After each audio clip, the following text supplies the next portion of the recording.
your position as a councilor in addressing that issue? Well, the Freeholder board had presentations made by LG, and the Freeholder board overwhelmingly supported LG. And I don't think we have rescinded that at this point in time. I know that Englewood Cliffs restated their, because they had, I think it's a 30-foot ceiling on properties. 35, okay, my error. And they did not want a 143 or 145-foot tower on LG property. I have very strong feelings about this. LG would be a boon to Bergen County. I do not want to see that business leave Bergen County. It's going to create all types of jobs. That's number one. Englewood Cliffs has many, many beautiful sites that, for businesses. But the thing that LG, because I'm an educator, they're going to have a state-of-the-art facility to help with science and technology education. And I would really hate to see them leave Bergen County. And I don't think we have rescinded, and I'll check with David about taking back our resolution to support LG.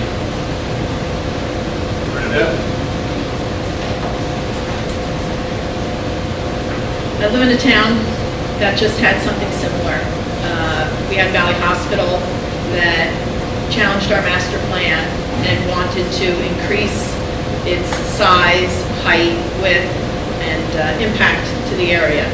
When I was first elected to the council, I was endorsed by a grassroots group that gave up their own time and spent their own money fighting against a company that nets, I think, $50 million a year, not for profit that nets $50 million a year.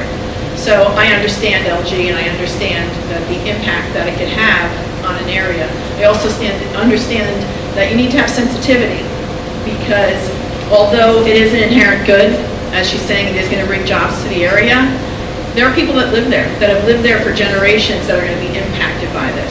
So, as sensitive as we can be, I also think that we need to understand that, there are issues in Bergen County and in our region. So I'd take a look at that regional master plan first to see what's going on, because it's not just impacting New Jersey, it's impacting New York as well, and anybody that goes up and down the Hudson River and uses it. So we have a difference of view on that discussion. Anybody else have an important point to raise about it? As I said, I live in Fort Lee, and if you look at the terrain in Fort Lee, we have just put up one 47-story tall building. They are going to put another one up adjacent to the George Washington Bridge. That is less than half a mile away from the site of LG. When you drive through Bergen County, no matter where you are up here in the northern part of the county, you see that huge 47-story building, and as I said, they're going to build a second one.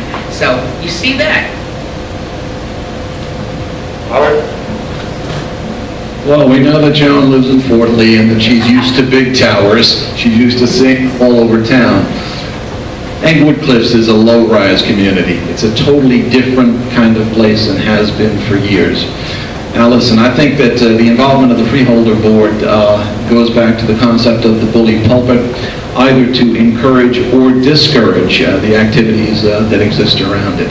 Under these circumstances, I think that the bully pulpit should be used to encourage LG to listen to the residents of the borough of Englewood Cliffs, no matter what that decision is, and they should be sensitive to the feelings of the people in Englewood Cliffs, perhaps more than they should be. That having been said, I think they're going to be building a state-of-the-art building with solar and other environmental features, which is absolutely commendable. But I think that they should be a little more sensitive to the Englewood Cliffs residents. David, do you have anything to say about this? No. Okay.